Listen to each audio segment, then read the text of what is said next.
J'aime ta présence, Jésus mon roi. J'aime ta présence, toi mon bien-aimé. Prends-moi dans tes bras d'amour, Jésus.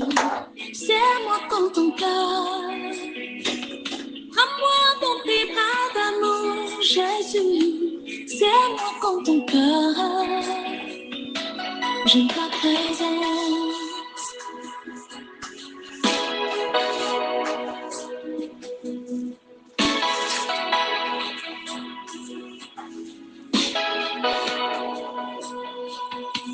J'aime ta présence, Jésus mon roi.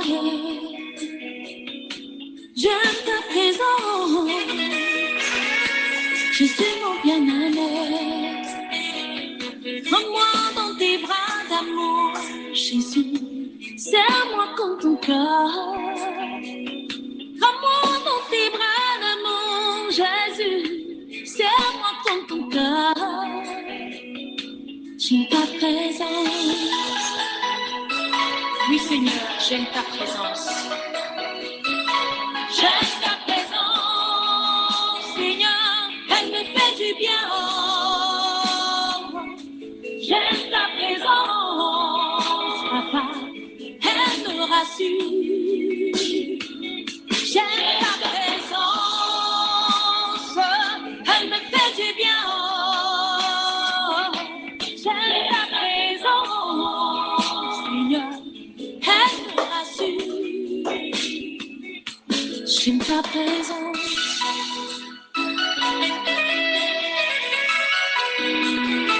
Lorsque je suis malade, Seigneur, ta présence me rassure. Lorsque je suis angoissée, oh, Papa, ta présence me rassure. Lorsque je suis dans la tristesse, ta présence me rassure. Même lorsque je marche dans la vallée de l'ombre de la mort, ta présence me rassure. J'aime ta présence. J'aime ta présence. Elle me fait du bien. J'aime ta présence. Elle me rassure. J'aime ta présence. Elle me fait du bien. J'aime ta présence. Elle me rassure.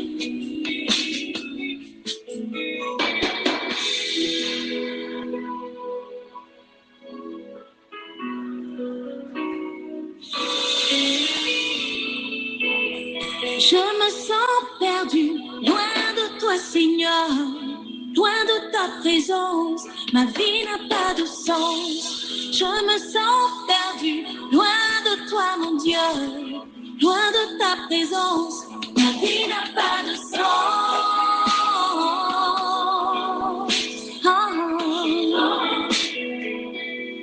Oh, ma vie n'a pas de sens.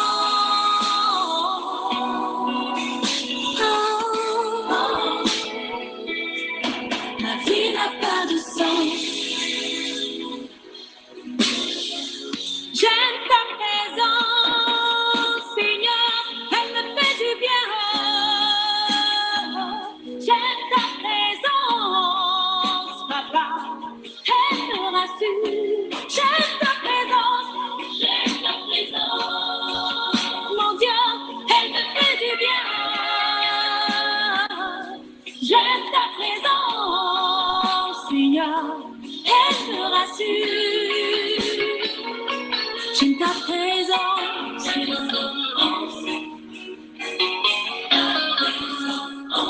Ta présence me libère, ta présence me bénit, ta présence me guérit, ta présence me rassure, ta présence me bénit, ta présence me libère. présence me guérit, ta présence me libère. J'aime ta présence, elle me fait du bien. Ta présence est ma source de joie, Seigneur, elle me bénit. Ta présence est ma source de paix. J'ai la joie dans ta présence, Seigneur. Mon Dieu, ne me laisse pas. Alléluia, gloire à Dieu, gloire à notre Seigneur Jésus-Christ. Seigneur, nous te rendons grâce. Nous te disons merci, merci pour tes bienfaits, merci pour tes merveilles. Merci Seigneur Jésus-Christ de nous avoir gardés sains et saufs. Merci pour ta protection. Toute la semaine dernière, tu nous as gardés, tu nous as préservés. Nous voici encore commencer une nouvelle semaine dans ta joie, dans ta paix, dans la tranquillité, Seigneur Jésus-Christ. À toi la gloire, à toi l'honneur, à toi l'acclamation au plus haut des cieux. Merci Seigneur pour ta fidélité, merci pour ton amour, merci pour tout ce que tu ne cesses de faire dans nos vies. Seigneur, nous sommes tellement reconnaissants. Nous ne sommes pas à l'hôpital, nous ne sommes pas en prison. Seigneur Jésus, nous sommes en bonne santé. On peut faire mouvoir nos membres, on peut voir, on peut parler, on peut marcher, Seigneur Jésus-Christ. Ce n'est pas force, ce n'est pas puissance, mais pas ton esprit. Merci Seigneur pour tout. Nous sommes tellement reconnaissants et nous te disons merci, merci El Shaddai. Merci l'ancien du jour, merci le lion de la tribu de Juda. Oh, le Seigneur des Seigneurs, le roi des rois. Merci Seigneur pour tout. Reçois la gloire Seigneur, reçois l'honneur. Seigneur, nous remettons nos cœurs, nos pensées, nos désirs, et tout en tes mains Seigneur Jésus-Christ. Viens régner, Seigneur. Viens prendre le contrôle de toutes choses, Seigneur. Viens enlever le faux qui en nous. Viens enlever tout ce qui peut empêcher ta présence en ce matin. Enlève-le, lave-nous par ton précieux sang. Le sang qui est versé à la croix de Calvaire. Oh, nous t'invitons, Saint-Esprit, Esprit de Dieu. Esprit de Dieu vivant, le consolateur. Viens nous diriger ce matin. Viens prier avec nous. Viens prier pour nous au nom puissant de Jésus-Christ. Merci, Seigneur, car tu le fais déjà. Au nom puissant de Jésus-Christ, nous avons adoré le Seigneur.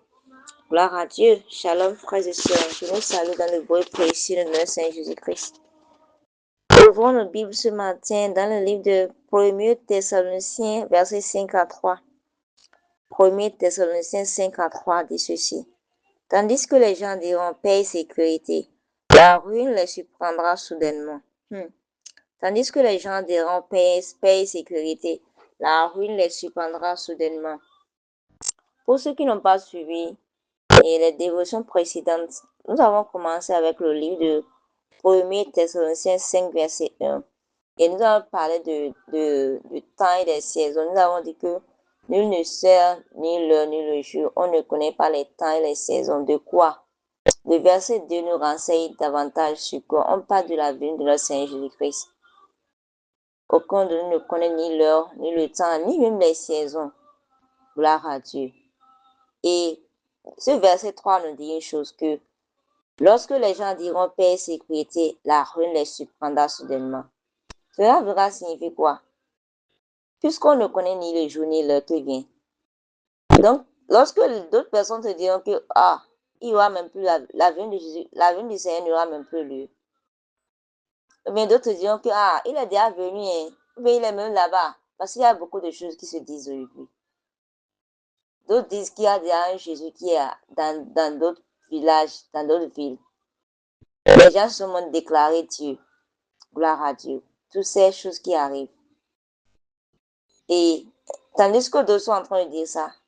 Et c'est là que pourquoi la ruine les surprendra? Parce que lorsqu'ils ne seront plus sur les gardes, ils vont se dire que c'est fini, donc il n'y a plus quelque chose. Il ne viendra pas. Et c'est le moment là même qui va venir. Et lorsqu'ils viennent, il y aura quoi? Il y aura des grincements. Parce que ceux qui ne se sont pas préparés, ils ne vont pas partir avec eux. Ça serait comme l'exemple des 5 vierges folles. N'oubliez pas. Les 5 vierges folles, c'est ce qui les a arrivés. Ils n'étaient pas sous les gardes. C'est vrai. Elles toutes au début avaient gardé de l'huile dans leur lampe. Mais eux, elles n'ont pas gardé de l'huile en supplie. Elles se sont laissées distraire par les choses de ce monde. Elles se sont laissées distraire par les choses que les gens disent de gauche à droite. Or, quoi, la venue de Jésus-Christ, il faut laisser. Depuis le temps de nos ancêtres. Ils sont en train de crier de gauche à droite que Jésus-Christ viendra. Oubliez ça. Il n'y a plus il n'y a même plus d'enfer, il n'y a plus de paradis. Le paradis, là, c'est sur terre. Toutes ces ignominités que les gens disent de gauche à droite, toutes ces paroles que les gens disent, ils le disent pour distraire les enfants de Dieu. Ils le disent pour nous amener à être comme eux. C'est à nous de dire non. Puisque nous, on connaît déjà la parole, on sait ce qu'il nous a dit. Il a dit que j'irai pour vous préparer une place. Il a dit que si ce n'était pas ainsi, je ne vous le dirai pas. Il a plusieurs demeures dans la maison de mon père. Et j'y vais là-bas pour vous préparer une place. Gloire à Dieu. Et malgré ça, beaucoup d'enfants de Dieu sont en train de se laisser distraire par les choses de ce monde, par les plaisirs éphémères, par toutes les paroles de ce que les gens disent. Gloire à Dieu. À la fin, qu'est-ce qui s'est passé pour les 5 vierges folles? Elles dormaient profondément. C'est vrai. Toutes les 10 dormaient. N'oublions pas. Mais l'avantage que les 5 vierges qui étaient sages avaient eu, c'est qu'elles avaient gardé l'huile en surplus. L'huile qui était tellement, qui va les suffire jusqu'à l'arrivée comment dirais-je, du mari en question. Mais les 5 autres, ils n'ont pas gardé leur réserve. C'est au moment où ils ont annoncé que les mariés viennent déjà, hein, qu'ils sont en train de se préparer maintenant pour demander de l'huile en surplus à d'autres. Non, ils ont dit non. Il faut aller en chercher là où on va. Et malheureusement pour elles, c'est lorsqu'elles sont parties que le mari en question est revenu. Et puis ils ont fermé la porte. Je prie qu'on ne porte pas la porte sur nous, au nom puissant de Jésus-Christ. C'est à nous de faire quoi? C'est à nous de nous réveiller spirituellement. Qu'on ne dorme pas sur nos lauriers. C'est pas parce qu'on ne connaît ni l'heure ni le jour qu'on doit rester là à dormir, non. On doit se préparer. On doit prendre toutes nos précautions. On doit mettre de l'huile dans nos lampes. On doit les avoir en réserve par notre vie de prière, par notre méditation, par notre marche avec le Seigneur. On doit demeurer ferme. On doit vivre notre vie comme si il allait venir aujourd'hui. Gloire à Dieu. C'est ce à quoi Dieu nous appelle.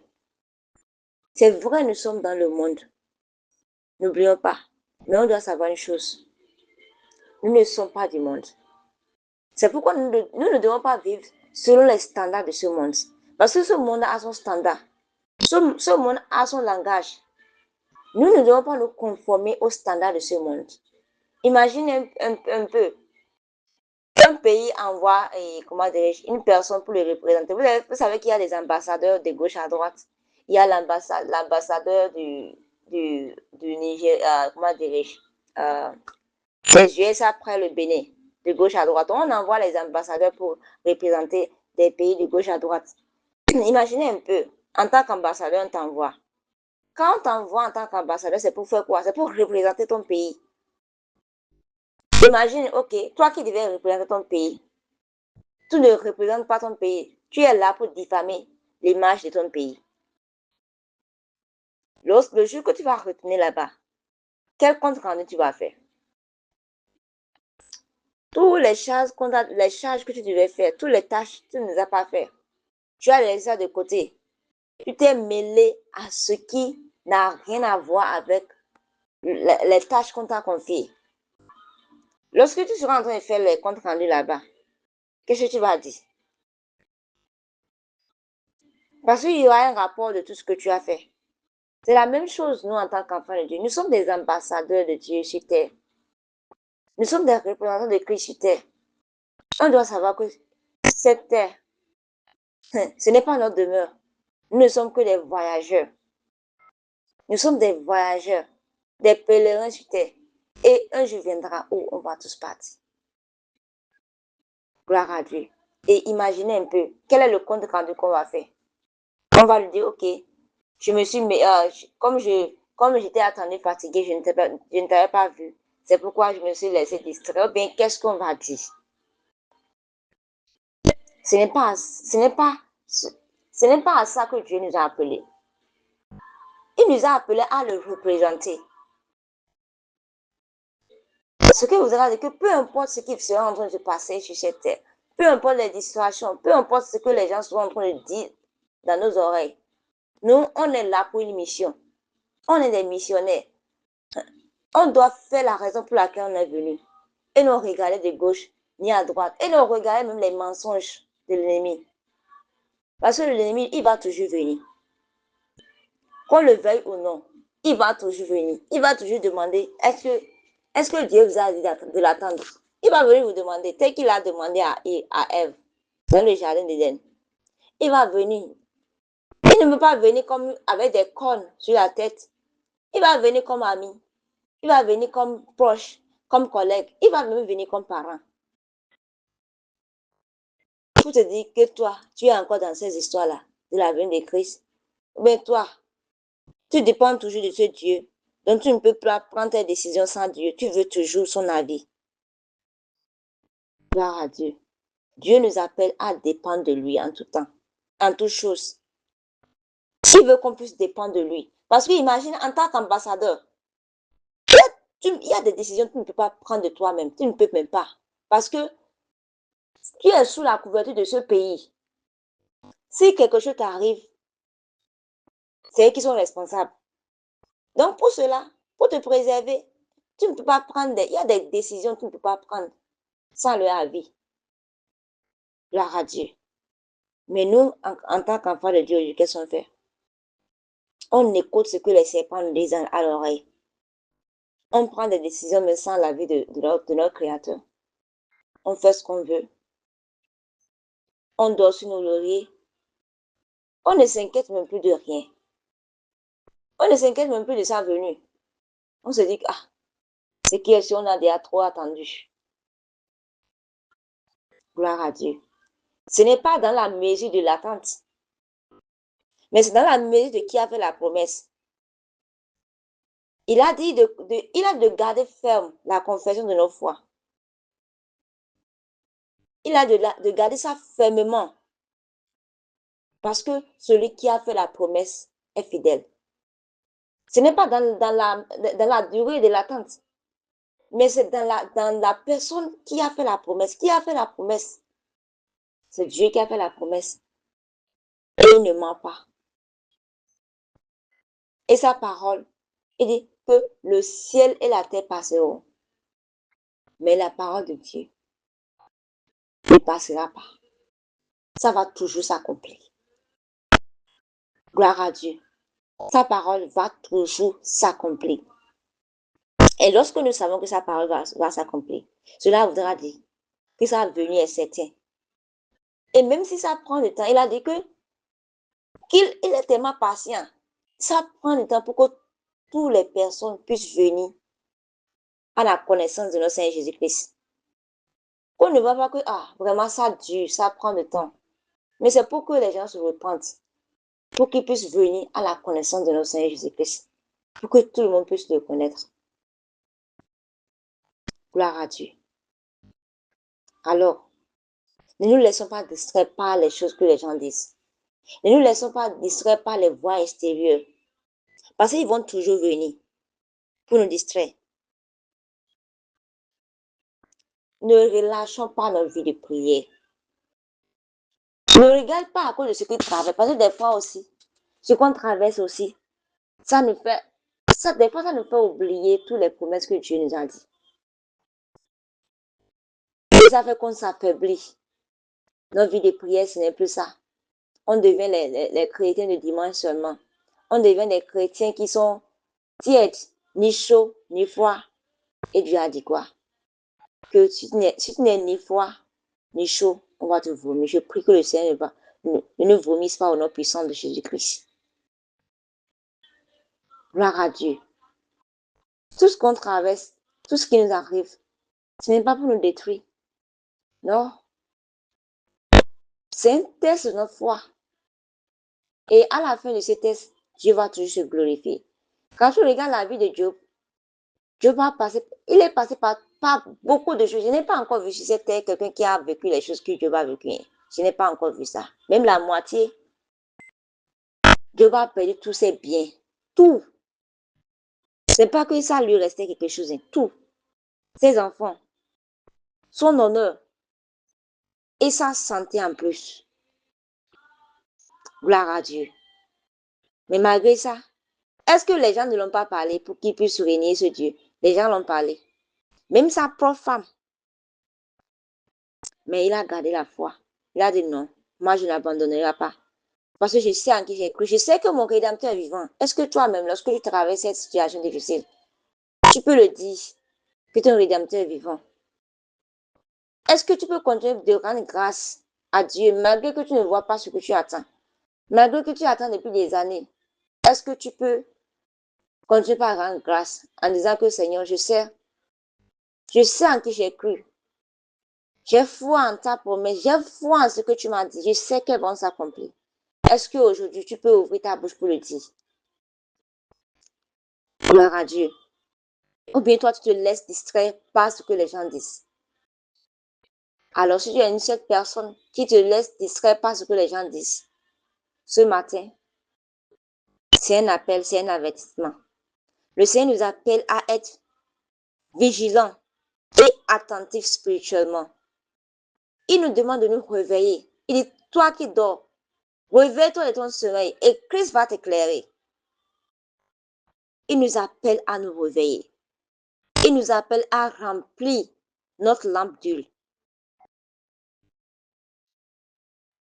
Gloire à Dieu. Il nous appelle à la repentance. Il te connaît. Il n'y a rien de ce que tu fais qui lui est caché. Examine ta vie aujourd'hui et reprends-toi. Retourne à ton Père comme l'enfant prodige. La grâce est encore disponible parce que demain pourrait être trop tard. Demain ne t'appartient pas. Demain ne nous appartient pas. Pour cela, retourne pour faire la paix avec fais la paix avec ton Père. Gloire à Dieu. Reviens et reste connecté à la source. Sois vigilant et persévère dans la prière. Et je prie que Dieu nous guidera et nous protégera de tout danger au nom puissant de Jésus-Christ. Seigneur, nous te rendons grâce pour ce jour. Merci pour ta parole qui est oui, amen, Seigneur Jésus. Seigneur, nous demandons ce matin de nous garder. Garde-nous spirituellement vigilants. Aide-nous à être attentifs à ta voix, Seigneur. Délivre-nous de tout danger, tout plan de l'ennemi pour nous faire tomber, Seigneur. Pour nous enlever de ta voix, Seigneur. Délivre-nous, Seigneur Jésus-Christ. Oh Seigneur Jésus-Christ, aide-nous à demeurer dans ta fidélité. Peu importe ce qui se passe, Seigneur Jésus-Christ. Je déclare que nous refusons de marcher à l'aveuglette, Seigneur. Nous marchons sous ta protection au nom puissant de Jésus-Christ. Pour cela, Seigneur, guide nos pas et préserve notre vie aujourd'hui au nom puissant de Jésus-Christ. Seigneur, bénis cette journée pour nous. Que chaque pas, chaque décision que nous allons prendre en ce jour soit guidée et orientée par toi. Donne la sagesse, l'intelligence et la connaissance de ce jour.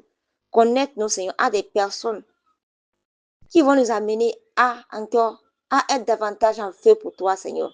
Éloigne des personnes qui vont nous faire tomber. Éloigne de ces serpents qui vont nous dire des choses pour affaiblir notre foi au nom puissant de Jésus-Christ. Seigneur, bénis l'œuvre de nos mains, Seigneur. Bénis tout ce que nous allons entreprendre en ce jour. Ouvre-nous les écrits des cieux, Seigneur, et déverse ta pluie de bénédiction sur nous au nom puissant de Jésus-Christ. Oui, je déclare en ce jour que nous sommes protégés par toi, Seigneur. Aucun mal ne nous arrivera. Aucune maladie ne s'approchera de notre tente. Car tu vas ordonner à tes anges de garder nos mains afin que nos pieds ne heurtent pas contre une pierre. Au nom puissant de Jésus-Christ, nous allons prier. Amen. Excellente journée à chacun de nous tous et shalom.